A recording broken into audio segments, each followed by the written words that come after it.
Hello বন্ধুরা, আজকে অনেক দিন হয়ে গেছে না, আমি কিছু মুখে লাগাচ্ছিলুম না, সিঁদুর লাগাচ্ছিলুম না, মাথা ছড়াচ্ছিলুম না।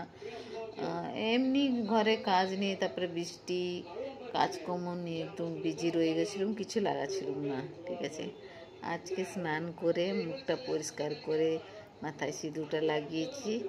আর আপনাদেরকে যদি ভাল লাগে তাহলে আপনারা লাইক করবেন, কমেন্ট করবেন, শেয়ার করবেন, আমার সঙ্গে থাকবেন আর ভালো থাকবেন।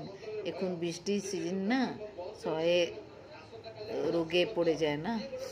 তো আমি তো কি বলতে চাই, এখন তো রাত হয়ে গেছে, 8:30 হয়ে গেছে আমাদের এখানে। আর আপনারা না প্লিজ আমাকে বলুন, আপনারা কোথায় কোথায় থেকে আমাকে দেখছেন, কমেন্ট বক্সে আমাকে বলুন। ঠিক আছে, ভালো থাকেন, টাটা।